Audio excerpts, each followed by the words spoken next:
Welcome you all in my video music direction with Ranjit. So friends, आज मैं बात करता हूँ एक अलग एक्सपीरियंस की, और हमारे वीडियोस में आप मेरे एक्सपीरियंस के माध्यम से म्यूज़िक डायरेक्शन की ट्रेनिंग ले सकते हैं। जी हाँ, तो पिछले वीडियोस इंट्रोज में मैंने बताए थे कि मैंने कैसे कैसे एक्सपीरियंस किए हैं मुंबई में। आज मैं बताता हूँ कि म्यूज़िक डायरेक्शन के लिए जो इम्पोर्टेंट टूल्स है, जिसकी ज़रूरत है, वो क्या है। जैसे कि अगर आप में कुछ ट्यून बनाने की खासियत है, लाइक आप म्यूज़िक सीख रहे हैं और हारमोनियम पे या कुछ कीबोर्ड्स पे कुछ धुनें बनाने के शौकीन हैं, तो ये शौक़ आपका म्यूज़िक डायरेक्शन की तरफ आगे बढ़ सकता है। लेकिन कुछ एक्सपीरियंस से मैं शेयर करता हूँ कि मैं जब मुंबई पहुँचा गिटार लेके, तो मेरा एक मुलाकात हुआ एक कराओके कंपनी से। उस कराओके कंपनी के माइक को सेल करना था, तो मैं ऐसे ही मॉल में घूम रहा था, तो मैं उनके पास गया कि सर मैं कराओके की सिंगिंग करना चाहता हूं। और मैं उन दिनों रफ़ी साहब, किशोरदा, कुमार सानूदा और उदित सर के कई गाने गाया करता था। तो मैं गया और एक गाना उन्हें सुनाया, तो उन्हें बहुत पसंद आया, तो उन्होंने मुझे जॉब पे रख लिया। और मुझे 12 आवर का जॉब था, मॉर्निंग टू इवनिंग तक। उनके जो जहाँ भी उनका डेमो लगता था, जहाँ पे पीपल्स, जब काफ़ी मॉल्स में भीड़ होते हैं, वहाँ पे आते जाते लोगों में के बीच में गाना था। तो मैंने वो जॉब इसलिए किया कि मुझे कई गाने कराओके में बहुत सारे कंपोज़र्स के गाने गाने को मौका मिला। और उस दौरान मुझे ऐसा लगा कि मैंने एक अलग ही तरह का एक्सपीरियंस किया हो। और तकरीबन 3 साल तक जब मैंने वो जॉब की, तो 100 से 150 कंपोज़र्स के गाने मैंने गाए, सिंगर्स के गाने गाए। तो अपने आप में इंस्टीट्यूशन है फ्रेंड्स।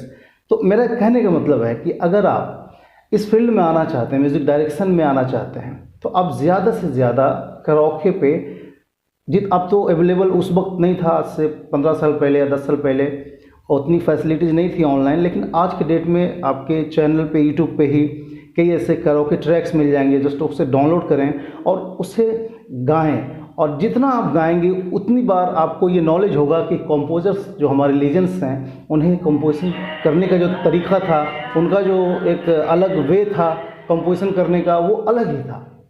तो वो तरीका आपके एक बड़े ही काम का तरीका है जो मैंने अपनाया था।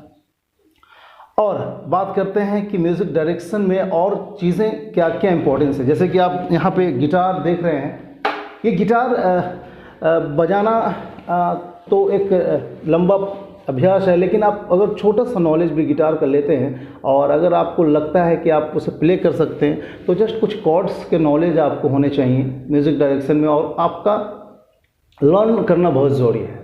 अगर इस फील्ड में आगे बढ़ना है तो आपको इंस्ट्रूमेंट्स का नॉलेज होना चाहिए, क्योंकि आपको जब तक उनके साउंड्स के नॉलेज नहीं होंगे तब तक आप उसे कंपोज नहीं कर पाएंगे, डिज़ाइन नहीं कर पाएंगे।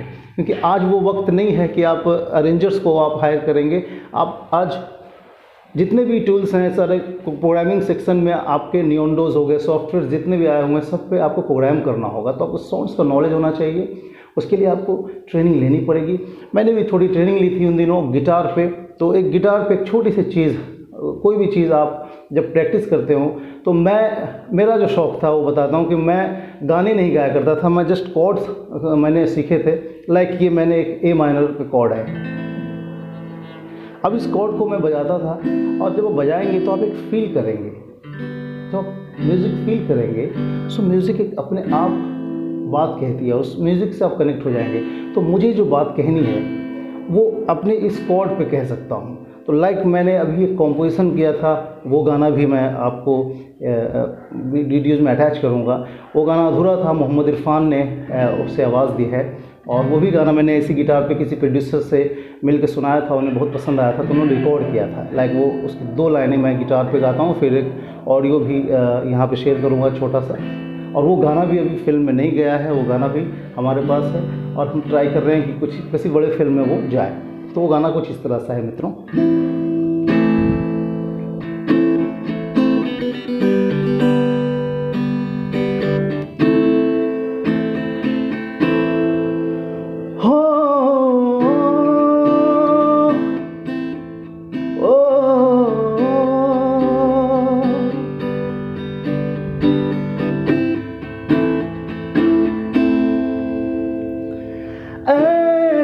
जिंदगी तू ही बता, कैसे तुझे मैं प्यार करूं। ऐ जिंदगी तू ही बता, कैसे तुझे मैं प्यार करूं। ऐ जिंदगी तू ही बता, कैसे तुझे मैं प्यार करूं। तूने तो मुझे एक भी लम्हा कभी दिया ना राहत का। तूने तो मुझे एक भी लम्हा कभी दिया ना राहत का।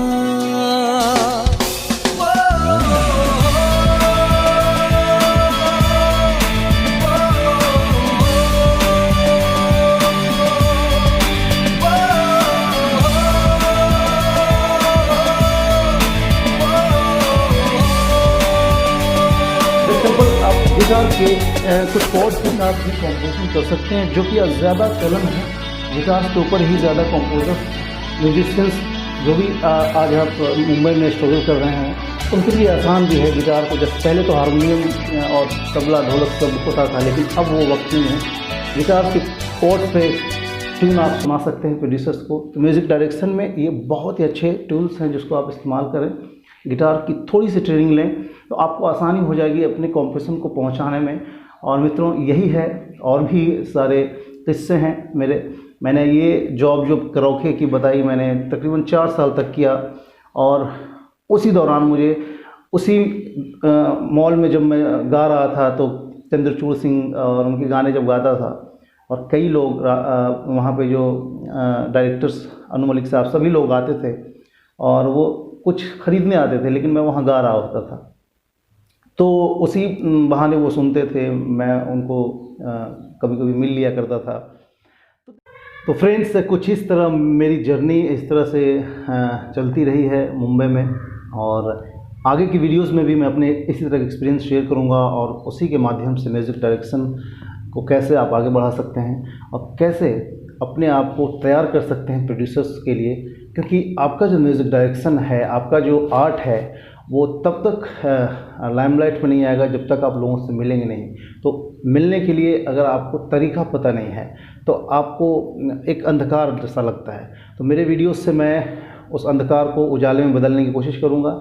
यंग जनरेशन के जितने भी लोग हैं, आप मुझसे जुड़ सकते हैं। इस वीडियोस को शेयर कीजिए, लाइक कीजिए, सब्सक्राइब कीजिए, और आगे और भी एक्सपीरियंसेस शेयर करूंगा। Thank you so much for joining us.